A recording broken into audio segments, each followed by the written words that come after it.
So, we are about to roll into tech event season. Samsung is holding their event next week, but there's a rumored March Apple event we gotta talk about. Stay tuned to the video. What's up, people? This your boy Viper, the man about tech, captain of Team Apple, baby. Back again for the video. And if you're new here, I help you better understand and connect with the technology around you. So if that's something that you're interested in, do all the YouTube things, but most importantly, smash that like button and hit that subscribe button, because who else is cutting your tech videos like a WWE promo? Nobody like the man about tech. So yes, we have a rumored March 8th Apple event, and I figure I need to bring in help for this video, so monkeys in a truck, roll that clap. So, with an Apple event happening in a month, according to rumors, I figure who else better to bring in to talk about this than the world's best Apple journalist himself, Rene Ritchie is here. What's up, dude? How you doing, man? Good, man. How you doing? I always love being here. I appreciate you being here, Rene, so thank you for making the time, sir. Always appreciate you. All right, so Rene, we have this rumored Apple event happening on March 8th. It's been reported by Mark Gurman. In his Bloomberg report, he talked about Apple unveiling the new iPhone SE 3, iPad Air 5, and maybe a new Apple Silicon Mac. We don't have too many details about that. I want to start with the iPhone SE 3. So we got the SE 2 back in 2020, and it had the iPhone 8 body style, had I think the A13 chip and updated camera, different things like that. But the battery life, Rene, on that phone was absolutely atrocious. So now, Rene, we're talking about the SE 3 here coming out in a month with the same iPhone 8 body style form factor, but now you're talking about adding the A15 chip with the addition of 5G to that same form factor, which means that same poultry battery, Rene. This is an absolute recipe for a disaster. What am I missing, Rene? Well, I mean, there's a couple of potential things, and one is that Apple, maybe the A15, because it's a smaller chip, it's on a smaller process node than the older chip is. Maybe it's a little bit more efficient. The X60 modem that they're going to be using is a little bit more efficient than the X60 than the X55.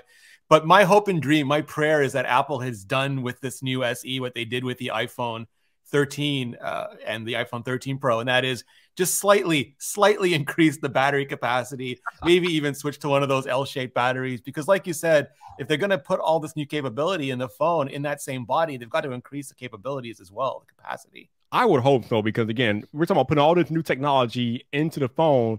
And if the battery could be the same as the SE 2020, it's going to be a train wreck. You know, I mean, you'd be lucky if you get 2 hours, Rene. On 5G especially, yeah. Right. 5G, we know how much battery like 5G can take up depending on what type of coverage area that you're in. Although, at least here in the States, 5G has gotten a little bit better with the rollout of C-band, but still, I don't know. Like Dave 2D will run Genshin Impact and get 3 minutes and then just throw it over his shoulder.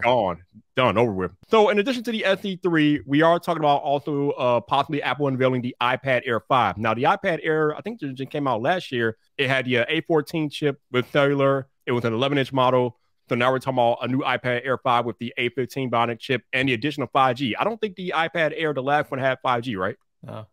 No, basically it got the big redesign. You know, they got rid of the home button. They gave it that full display, and then they gave it what was current back then, the A14 chip and, you know, the high range LTE. But then the iPad mini went and showed it up by getting that design plus the A14 plus 5G, and the Air can't be having that. So now it's got to get its revenge and copy all those specs. Yeah, the only thing about it is I don't think the Air is going to have that promotion display that the iPad Pros have. So even though it will have some updated hardware, the display is still going to be, I think, probably a regular LCD display that I know of. Yeah, regular LCD display, no mini LED, no promotion, which won't be too different from the current 11-inch Pro, because that did not get mini LED last time. That should be getting mini LED later this year, so that'll differentiate them a bit more. Okay, and the last thing that Gurman talked about was the possible new Apple Silicon MacBook. So we got MacBook Pro, we got the MacBook Airs out there. We are not expecting the iMac Pro yet. So what MacBook could he be talking about, Rene?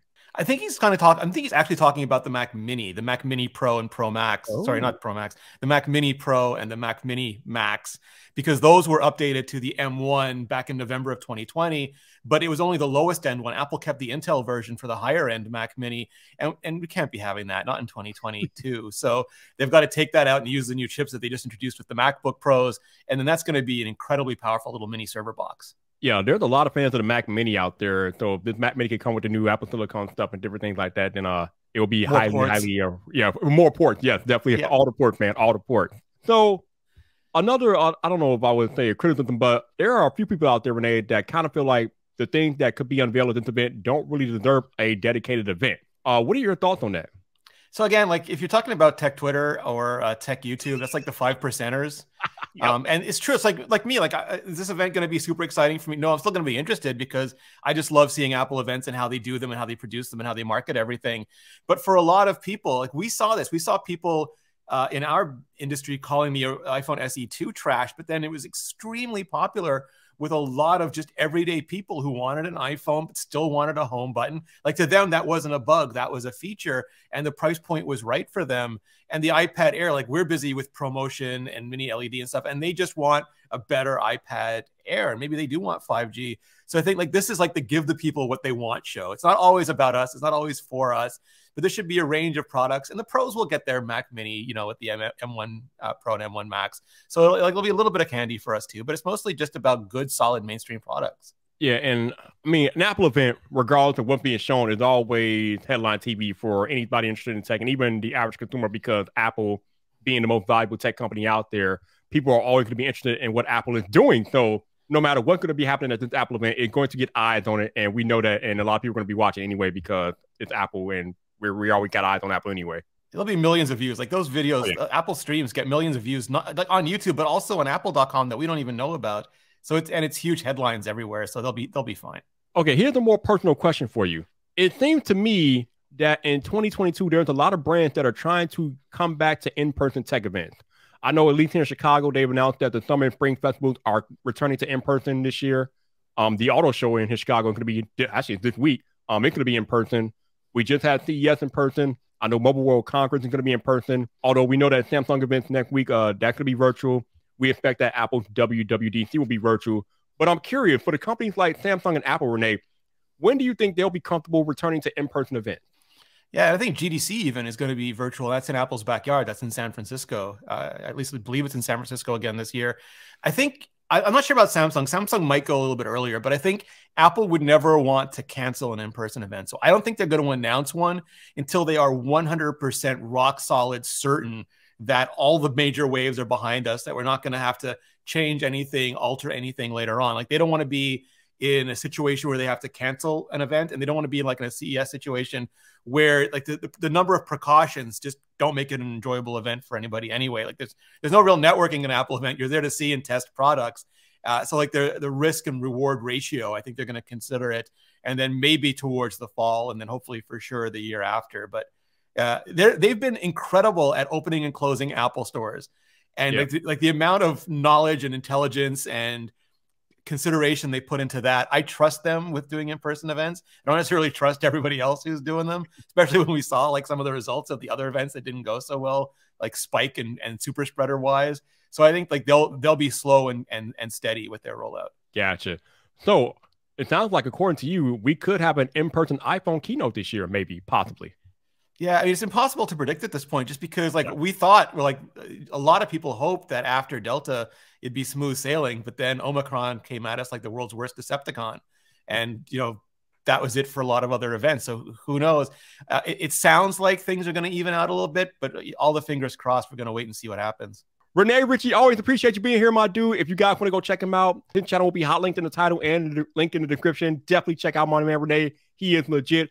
Also, if you want to check out the video I made about why Apple and sideloading is back in the news, hit the video over Renee's left shoulder and come back for more.